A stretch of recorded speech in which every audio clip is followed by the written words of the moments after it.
It's the first word. Chamberlain, Abdul-Jabbar, Malone, Jordan, and now Bryant. Fifth man ever for 30,000 points. Youngest ever by a full year. So in a season with 30,000 reasons to doubt his team, Kobe with the points to match. What does it mean to you, Adonde? 30,000 points. Well, obviously it speaks to his longevity. I think of the relentlessness of Kobe Bryant, how driven he is to put that ball in the basket. And I think it's difficult to make comparisons across eras. I like to look at him compared to his peers, including his draft class. 1996, Allen Iverson, #1 pick. He's not even in the league anymore. Other guys who've come and gone, Tracy McGrady playing in China. Vince Carter, someone who was compared to Kobe, coming off the bench now for the Dallas Mavericks. At one point, all these people were comparable to Kobe, and he has simply outlasted them and remains in discussion with LeBron James, Kevin Durant, and this new wave that's coming in. He's still an elite player after all this time in the league, after all these points scored. That's what's so impressive. You did leave out one peer that played in the beginning of Kobe's career to the middle of Kobe's career, Michael Jordan. Where's your comparison there, Adonde? Well, you can't put him above Michael, even if he winds up with more points than Michael, which he probably will. Michael, undefeated in the finals, never scored less than 20 points in a finals game. I always break it down to who would you want if you had to play a playoff game. Michael Jordan would still be. Dallas show, get in that conversation.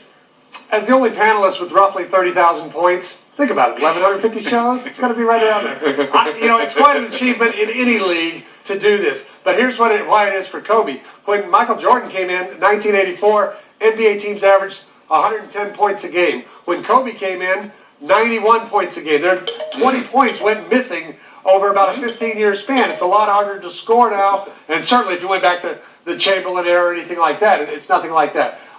He does get compared. I think this will lead to more comparisons to Michael, and I think those comparisons, rings, points, style of play, I think they're fair. Okay, Bob Ryan? The significance is that now we once again are reminded of his historical impact. Jay makes a good point about the Pierce thing, but I think it is, to me, more interesting to ponder where he ranks historically, whether it's going to wind up at 35, 36, if he gets the 8,000 plus he needs to catch Kareem, which, who knows? I don't know. But all I know is that he's in this discussion, and it just reminds you of that. To me, that's the number one thing. But all this stuff, the relentlessness, the drive, we know all that. We know all that stuff. But what does it all add up to? It adds up to that when you're having the discussion, the greatest individual all-around players, he's in it. And he's right there with Michael, and that's going to be the argument until LeBron makes it a three-way race, which is his moment. Make an argument now for Kobe how he could pass Michael Jordan then, Bob Ryan.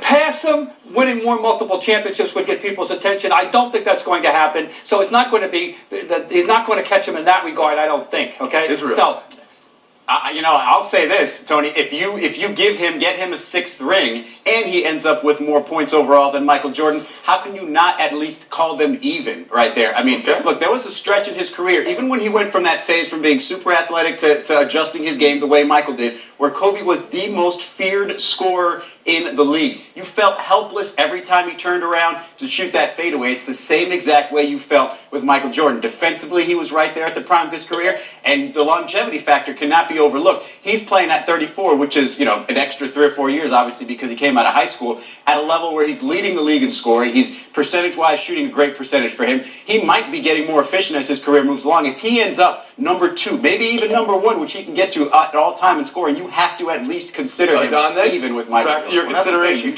You can't provide a definitive answer. It's funny, just walking in here, looking at the statues across the way at Staples Center, Kareem Abdul-Jabbar, Magic Johnson, Jerry West, the fact that he can even be in a discussion among them for the greatest Laker of all time speaks to what he's done. And like Bob Magic said, last night called him the greatest Laker of all time. You heard that, right? Into the discussion. You have to at least ask the question. No matter where you wind up ranking him, he at least has to be in the discussion. And that's pretty impressive in and of itself. We always say about baseball, everyone knows the records and the numbers are so important. In basketball, does anybody know Kareem's all-time number for points scored?